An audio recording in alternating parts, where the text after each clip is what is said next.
passenger flying Southwest Airlines on Friday claims employees forced her to leave her pet fish behind at the Denver airport before her flight.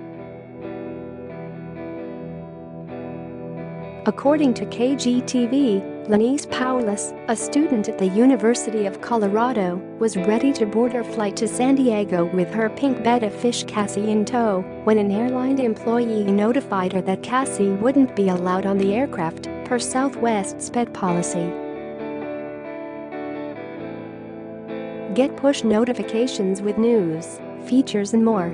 Following you'll get the latest updates on this topic in your browser notifications. Paula says she had brought the fish, which she bought during her freshman year of college, when she was feeling lonely at school, along on other flights, and had never encountered an issue. "I have traveled with it," she says. "I had it in my container too." According to the TSA website, the government agency allows live fish on board to count as a carry-on bag.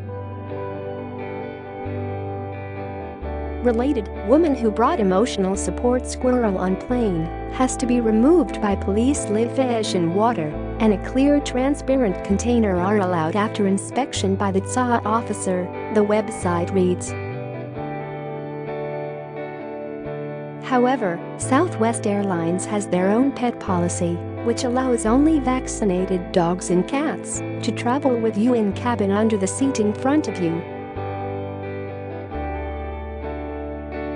A spokesperson for the airline tells people that because of this policy, live fish are not permitted in the passenger cabin. Upon learning of this policy, Paulus claims she asked the gate agent if she could leave her fish at the counter so one of her friends could come pick him up in half an hour, but the check-in agent denied her. When TSA also stopped her for the same reason, she says she started asking strangers traveling on other airlines that do allow fish to fly if they would care for her beloved pet. "I ended up turning around and giving it to a lady behind me," she told USA Today. After handing off her Finn friend, she made it through the TSA checkpoint, but the woman who she had given it to was then also stopped. Once she made it through security, however, Paulus told KGTV that the airport staff kept the two women apart, seemingly to prevent an exchange of the fish back into its owner's possession, and continued to follow her around, making her feel like a criminal. "They were not allowing us to converse at all because they were thinking we were going to do some secret exchange throughout the airport," Paula said. "Even after I was no longer in possession of the fish, they still continued to have security around us and follow us through the airport and escort it onto our plane, as if we brought something bad onto the airport."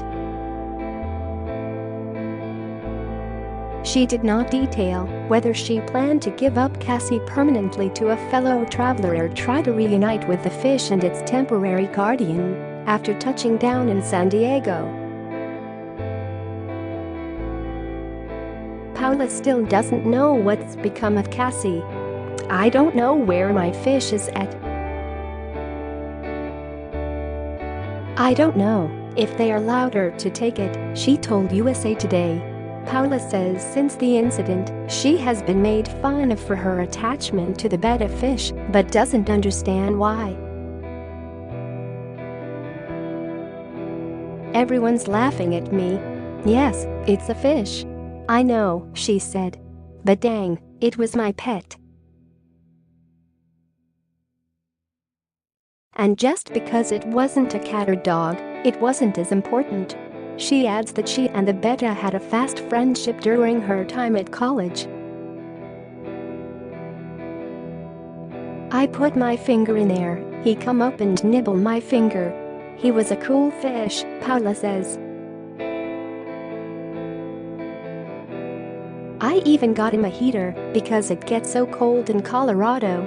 Related, Delta passenger claims he sat in dog poop on plane and crew said that's not my problem. A spokesperson for Southwest tells People that after their team informing Paulus of the pet policy, they offered to rebook the customer for a later flight to allow them to make arrangements for their pet, but the customer refused that option.